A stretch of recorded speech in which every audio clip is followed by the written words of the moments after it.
ओम गुरुर्ब्रह्मा गुरुर्विष्णु गुरुर्देवो महेश्वरः गुरुर्साक्षात् परं ब्रह्म तस्मै श्री गुरुवे नमः। वर्णानाम् अर्थसंघानां रसानां छन्दसामपि मंगलानां च कर्तारो वन्दे वाणी विनायको। भवानी शंकरौ वन्दे श्रद्धा विश्वासरूपिणो याभ्यां विना न पश्यन्ति सिद्धः स्वान्तस्थम् ईश्वरम्। बोल दे श्यावर रामचंद्र की जय, वीर बजरंगबली की जय, उमापति महादेव की जय, हर हर महादेव। आइए हम लोग 2 बार प्रभु का नाम ले लें।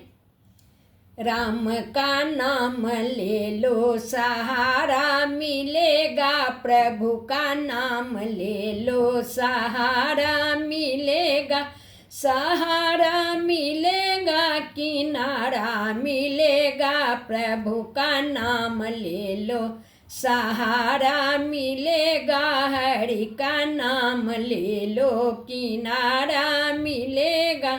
श्यावर रामचंद्र की जय। आइए हम लोग रामचरितमानस अंतर्गत एक प्रसंग का अवलोकन करें, जो कि बड़ा ही भगवान का लीलापूर्ण प्रसंग है। चित्रकूट में भगवान वास कर रहे हैं और यही सावन का महीना हरियाली तीज का दिन था। सीता महारानी मंदाकिनी स्नान करने गई हैं तो देखती हैं कि वहाँ दूर दूर से आज महिलाएं गीत गाते हुए सुलहो श्रृंगार किए आ रही हैं। पूछने पर पता चला कि आज हरियाली तीज है। तो सीता जी को थोड़े अयोध्या की याद आ गई कि आज काश मैं भी वहाँ रहती तो इतना ही सज धज के हरियाली तीज का उत्सव मनाती। वो चुपचाप अपना आ गई, भगवान से कुछ नहीं कहीं। लेकिन भगवान कहे सीते आज तुम्हारा मुख कुछ मलिन लग रहा है।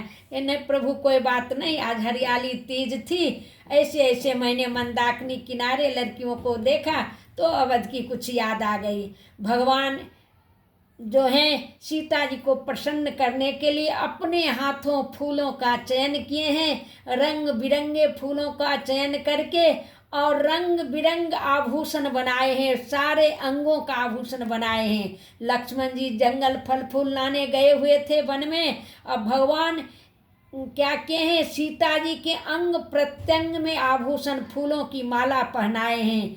और जब साक्षात पूर्ण ब्रह्म परमेश्वर ही ऐसा करे और साक्षात लक्ष्मी जी का श्रृंगार करे तो भला कौन मोहित ना हो जाए। तुलसीदास जी लिखे हैं, एक बार चुनी कुसुम सुहाए, निज कर भूषण राम बनाए, सीता ही पहिराए प्रभु सादरे, बैठाई फटिक शिला पर सुंदर। स्फटिक शिला पर भगवान सीता जी का श्रृंगार करके उनकी ही गोदी में सिर रखकर लेट गए हैं। और ऊपर से इंद्रपुत्र जयंत देख रहा था। वह देखा और सोचता है कि अरे सुने पूर्ण ब्रह्म परमेश्वर का अवतार हुआ है, ये तो साधारण पुरुष की तरह नरलीला कर रहा है, ये अपनी पत्नी को सजा रहा है, जाकर जांचें ये ब्रह्म है कि साधारण राजकुमार हैं। तो क्या क्या अपना रूप कौआ का बना लिया, आके सीता जी के चरण में चोंच मारता है। सुरपति सुत धरी बायस बेसा, सठ चाहती रघुपति बल देखा, जिमी पिपील का सागर था, महामंद मति पावन चाहा। गोस्वामी जी कहते हैं कि जिस प्रकार से एक छोटी चींटी समुद्र का थाह लेना चाहती हो, उसी प्रकार से वह मंदमती इंद्रपुत्र जयंत भगवान के बल की परीक्षा लेने को आया। सीता चरण चोंच हति भागा, महामूढ़ मंदमती कारण कागा, चला रुधिर रघुनायक जाना, सीख धनुष सा नायक संधाना, अति कृपाल रघुनायक सदा दीन परने, तासन आय किन्न छलु मूरख अब गुन गे। गोस्वामी जी कहते हैं सीता जी के चरणों से जब रुधिर की धारा बही तो सीता जी चौंकी हैं। भगवान आँख खोल कर देखते हैं, अरे सीता इसने कौन ऐसा किया तुमको घायल। सीता जी माँ है वो नहीं बतलाई, लेकिन भगवान ने देखा कि एक कौवा है, उसी जिस चटाई पर बैठे हुए थे सीख की, उसी चटाई से एक सीख खींचकर अग्निबाण बनाकर भगवान छोड़ दिए। जयंत के पीछे वो अग्निबाण चला। कहते हैं गोसाई जी कि भगवान तो बड़े रघुनाथ जी दयालु हैं, जिनका दिनों पर सदा ही प्रेम रहता है, उनसे भी वह अवगुण का घर मूढ़मती वो जयंत जो है ऐसा आकर छल किया। तो वो अग्निबाण चला। अब जयंत भाग रहा है, अपना ही रूप लेकर अपने पिता के पास गया, लेकिन बैठने के लिए नहीं दिया। सोचा इंद्रलोक जल जाएगा, कहा जाओ भागो जल्दी। ब्रह्मलोक गया, शिवलोक गया, कोई बैठने के लिए नहीं दिए। प्रेरित मंत्र ब्रह्म श्रद्धावा, चला भाजी बायस भय पावा, धरि निज रूप गयों पितु पाही, राम विमुख राखा तेहि नाहि, भा निरास उपजी मन त्रासा, जथा चक्र भय ऋषि दुर्वासा, ब्रह्म धाम शिवपुर सब लोका, फिराश्रमित व्याकुल भय शोका। बड़ा घमंड था जयंत को, मैं देवताओं का राजा इंद्र का पुत्र हूँ, मेरे डर से सभी डरेंगे। लेकिन अपने ही रूप में जब गया तो पिता नहीं बैठने दिया, कहा भागो भागो। आजकल भी यदि बेटा पर वारंट हो और पुलिस पीछे लगी हो तो माँ बाप घर में ठहरने नहीं देंगे, बोले भागो भागो। और वो ब्रह्मधाम गया, शिवपुर गया, कोई बैठने नहीं दिया। तब उसे बड़ा त्रास हुआ, क्यों कहूँ बैठने कहा नोही, राखी को सकई राम कर द्रोही, माँ तो मेर तो पितु समन समाना, सुधा होई बीच सुनु हरि जाना। कहे कोई बैठने नहीं दिया, क्यों? भगवान राम पूर्ण ब्रह्म परमेश्वर हैं, उनके बैरी को कौन स्थान देगा। माता मृत्यु के समान, पिता यमराज के समान हो जाते हैं। अमृत विष का काम करता है जब भगवान विपरीत हो जाते हैं तो। मित्र करई सतरी पुके करनी, ताकहु विबुध नदी बैतरनी, सब जगताही अनलहु ते ताता, जो रघुबीर विमुख सुनु भ्राता।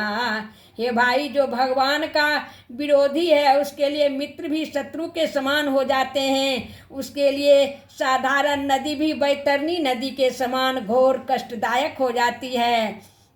सब जग संपूर्ण संसार ही उसे जलाने वाला अग्नि के समान हो जाता है। लेकिन संत जो हो बड़े परमार्थी होते हैं। तो कौन संत? देव ऋषि नारद जी ने उसको देखा। नारद देखा विकल जयंता, लागी दया कोमल चित संता। नारद जी ने देखा बड़ा व्याकुल होकर जयंत फिर रहा है, कोई उसे ठौर नहीं दे रहा है। संत है, कहे संत के बारे में गोस्वामी जी कहे हैं कि संत हृदय नवनीत समाना, कहा कबिन पर कहा न जाना। क्यों? तो निज परिताप दरबई नवनीता, पर दुख दरवई सो संत पुनीता। कहे संत जो हैं अपने दुख से दुखी नहीं होते हैं, दूसरे के दुख से दुखी होते हैं। और नवनीत तो अपने ही ताप में पिघलता है, तो संत नवनीत से भी कोमल हृदय के होते हैं। नारद जी ने देखा जयंत बड़ा व्याकुल हो गया, तब नारद जी कहते हैं, हे जयंत तुम उन्हीं के शरण में जाओ जिनकी गलती किया है। पठवा तुरंत राम पहिताही। तुरंत भगवान श्री राम जी के चरणों में जयंत को नारद जी भेजते हैं। संत का काम ही है भगवान के चरणों में भेजना। कहे सि पुकार प्रणति हित पाए, कहे जाओ त्राहि त्राहि करके गिर जाना उनके चरणों में। वे बड़े दयालु हैं, करुणा निधान है, तुम्हें माफ कर देंगे। तब जयंत आता है, आतुर सभये गहे सि पद जाई। त्राहि त्राहि दयाल रघुराई। अतुलित बल अतुलित प्रभुताई। मैं मति मंद जान नहीं पाई। रक्षा करो ऐसा करते हुए आके भगवान के चरणों में गिर पड़ता है और व्याकुलता में उसके चरण, भगवान के चरण पर, और मुंह दूसरा तरफ। लेकिन आहा दयालु माँ सीता उसके सिर को घुमाकर भगवान के चरणों पर रख देते हैं। कहते हैं, हे प्रभु कुपुत्र भी तो पुत्र ही होता है, इस पर दया कीजिए, इसका प्राण नहीं लीजिए।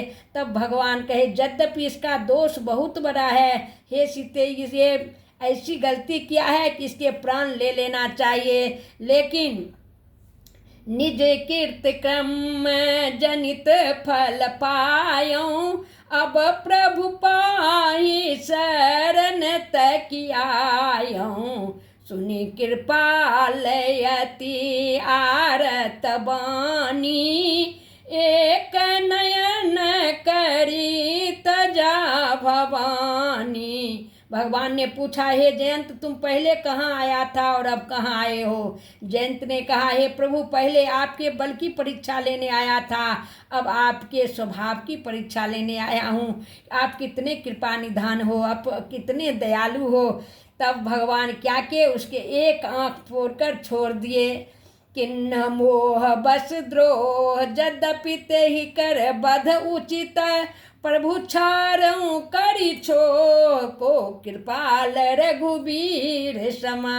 के यद्यपि उसने ऐसा जघन्य पाप किया था कि उसके प्राण ले लेते प्रभु, लेकिन कृपालु भगवान ने दया कर उसके प्राण को छोड़ दिया और एक नाक केवल ले लिए। कैसे कृपालु भगवान श्री रघुवीर हैं। इसके आज समय के अभाव में मैं नहीं कही। इधर कहा, जथा चक्र भय ऋषि दुर्वासा। भागवत में कथा आई है, दुर्वासा ऋषि राजा अम्बरीश के एकादशी पारण के दिन गए हैं और समय बीत रहा था पारण का, तो ब्राह्मणों से पूछकर अम्बरीश ऋषि जो हैं चरणामृत के वर ले लिए हैं। इतने पर ही दुर्वासा ऋषि क्रोध से आग बबूला हो गए और जटाओं से कृत्या नाम की राक्षसी को प्रकट करके कहे, हे राजा तुम्हें दंड दूंगा। लेकिन जो भगवान का भक्त है उसकी रक्षा हमेशा भगवान करते हैं। दुर्वासा ऋषि कृत्या को उत्पन्न के कृत्या को मारते हुए चक्र सुदर्शन दुर्वासा ऋषि को सब जगह दौड़ाया है, उनको भी कहीं ठौर नहीं मिला। फिर अंत में अम्बरीश के ही शरण में आए हैं। अम्बरीश जी कल जोड़ कर कहे, हे महात्मा आप ब्राह्मण हो, आप स्वीकार करो मेरा आतिथ्य। और फिर इस तरह से आज मैं संक्षेप में यहीं तक कहूँ। 2 बार प्रभु का नाम, फिर कभी विस्तार से कथा कहूँगी। श्री राम जय जय राम। श्री राम जय जय राम। श्री राम जय जय राम। जय जय विघ्न हरन हनुमान। जय जय विघ्न हरन हनुमान। श्यावर रामचंद्र की जय। वृंदावन बिहारी लाल की जय। वीर बजरंग बली की जय। उमापति महादेव की जय। हर हर महादेव।